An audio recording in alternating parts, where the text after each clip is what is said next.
Good evening. 3 friends caught driving at incredible rates of speed. Police say speed was definitely a factor. RCMP caught this Ford Fiesta speeding. But police say they're waiting for you. Speed is going to be a factor in this collision.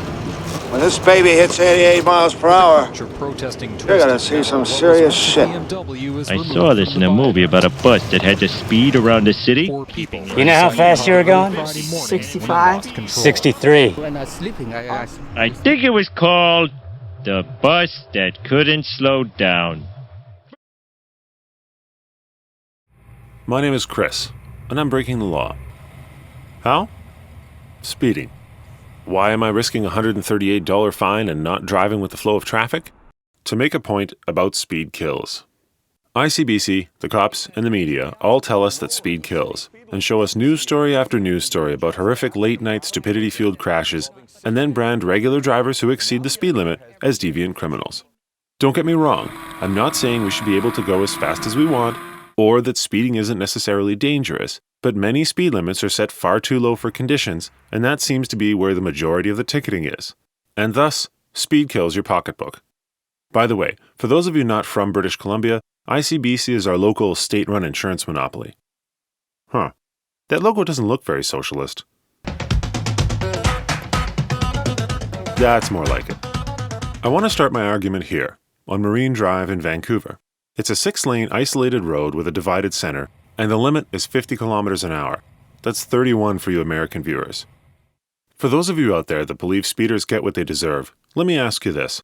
How stupidly low does a speed limit have to be before you'll complain?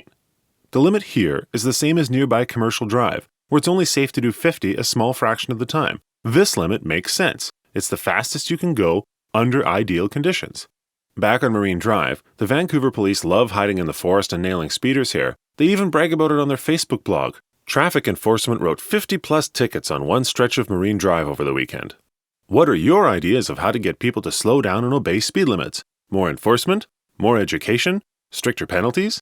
Hey, VPD, if your method of improving road safety is soliciting internet comments, we're in trouble.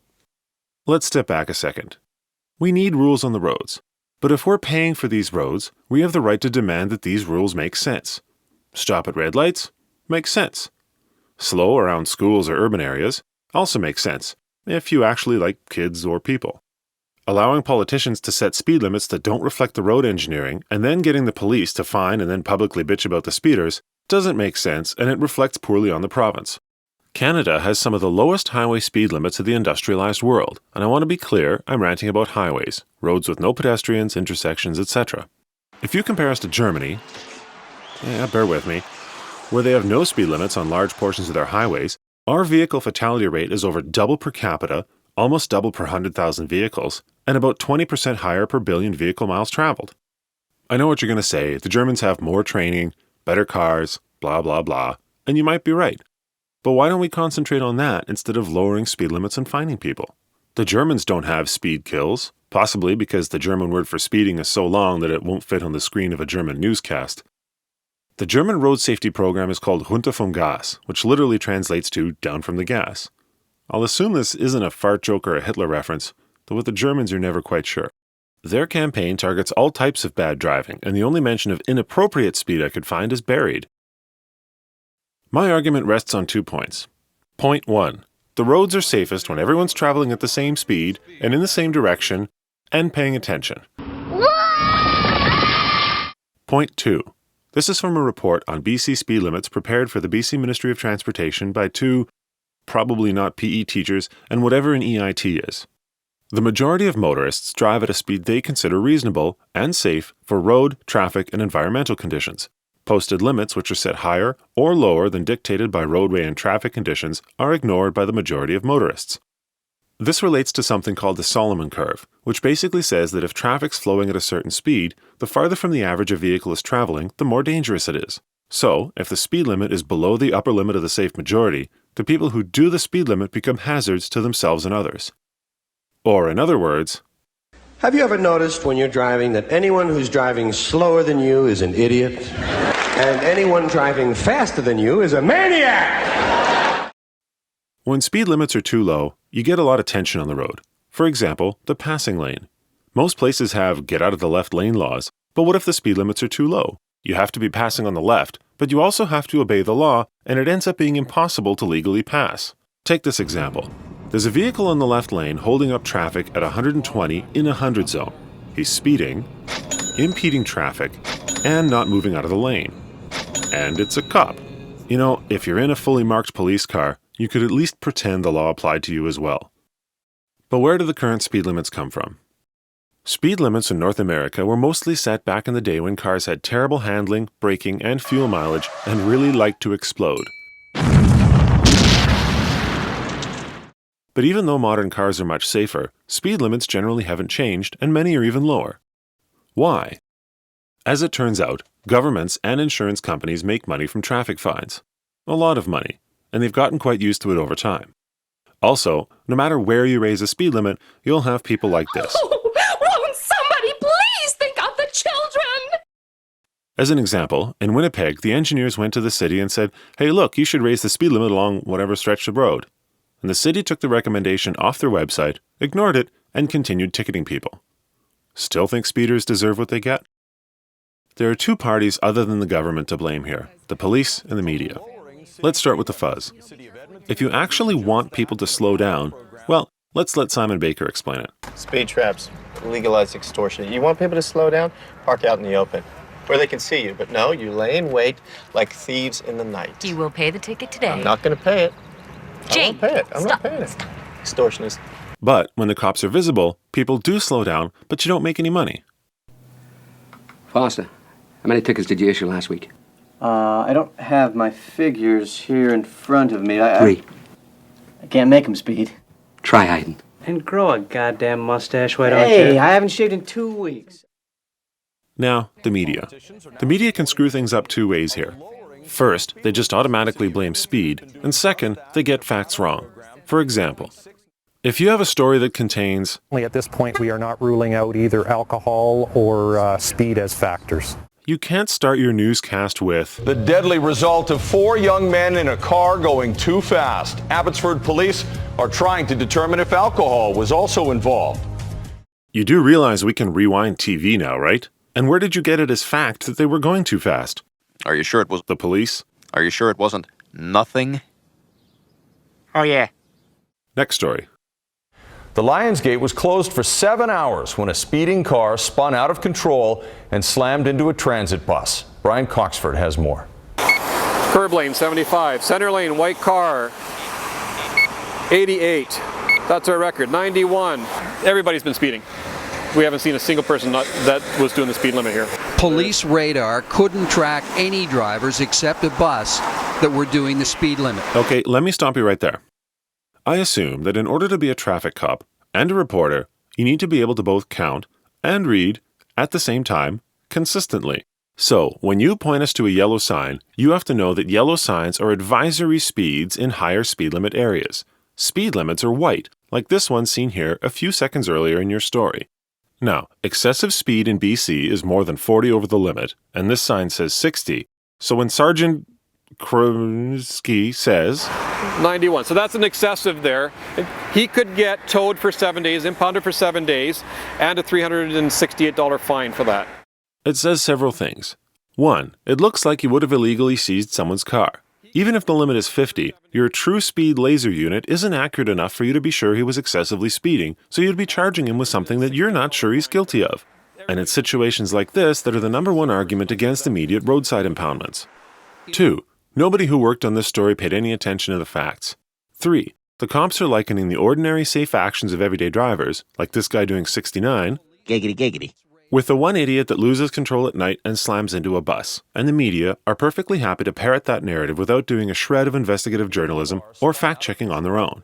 What's worse, the cop's narrative at the end now just looks terribly contrived. You show up on a Sunday morning to tell them that their 18-year-old son is dead. Something of that sort. I've done that, and it rips your heart out. You never forget it. Yes, Sergeant Kraviansky, if you only ticketed more afternoon commuters, those stupidity-induced teenage late-night fatalities wouldn't have happened. So how do you make roads safer? Well, let's go back to the report. The normally careful and competent actions of a reasonable person should be considered legal. Thank you, Captain Obvious. A speed limit should seem too fast for a majority of users, or it is not a maximum limit. Good, I'm learning. A speed limit should be set so that the majority of motorists observe it voluntarily and enforcement can be directed to the minority of offenders. Hey, you didn't know that? Yeah, you didn't know that? Generally, the posted limit should be set near the 85th percentile speed. I think he's talking to you. Let's check out the 85th percentile back at our 50 zone. I asked the Vancouver police if I could borrow one of their wallet zappers, and they politely told me to f*** off. So I placed 2 cameras 2 seconds at 50 kilometers an hour apart and got an attractive volunteer to drive her car at exactly the speed limit to double check. Now, by judging the time it takes for a vehicle to go through, you can get their speed. So, you sit there for a while, crunch some numbers, and get a curve that looks like this.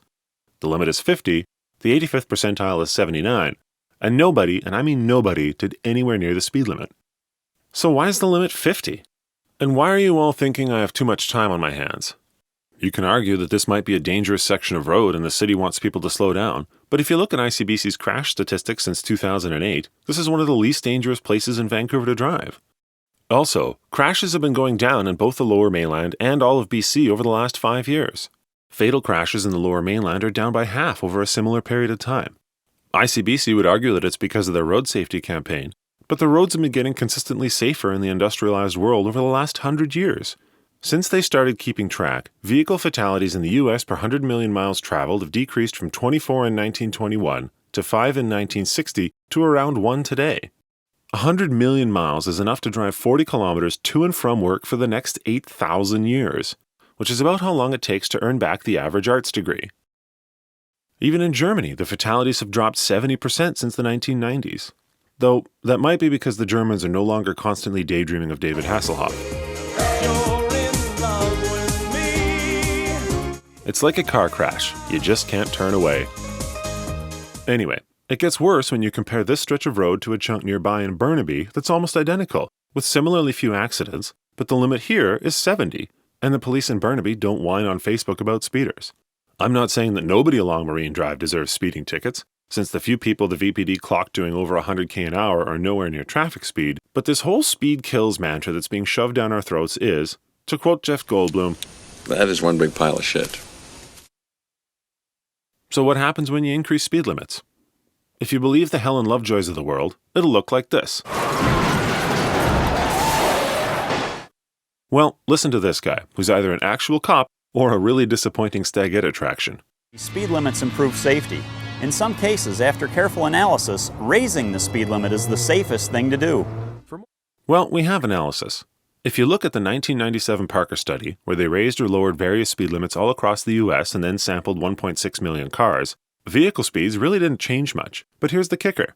Crashes went up where the limit went down, and crashes went down where the limit went up. You heard that right. Higher limits meant fewer crashes. Here in British Columbia, raising the limit from 90 to 100 lowered the crash rate by 12.9% and 8.6% in their 2 test phases. So with all this evidence, what's the government done?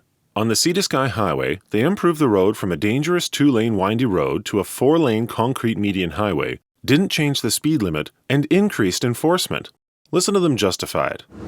The Sea to Sky is of particular interest for law enforcement since it was upgraded for the Olympics. ICBC says accident claims along this stretch of road are down, but the risk of a deadly crash is deceptive. This highway, people feel like, well, the highway is safer, the design is better, perhaps I can go fast. Yes, you can go faster. Don't you get that physics doesn't change? And frankly, physics hasn't changed. Damn it, that's my point. If you go faster than the speed limit, if you're traveling well in excess, you are at more risk of getting into an accident. Now that is a giant pile of not what the engineers said at all. This report listed dozens and dozens of roads where the speed limits should have been raised in 2003. We need our government to seriously look at this again, and you, my wonderful viewers, need to tell them to do it. Because when we hear things like this... Everybody's been speeding. We haven't seen a single person that was doing the speed limit here. It's not the drivers that are the problem. The government needs to use proper engineering criteria, like speed limits should seem fast and speed limits should be set near the 85th percentile, and all a token 10k an hour raise is going to do is make me write this. Go to these sites and email the powers that be with the links provided and tell them to give us speed limits that make sense.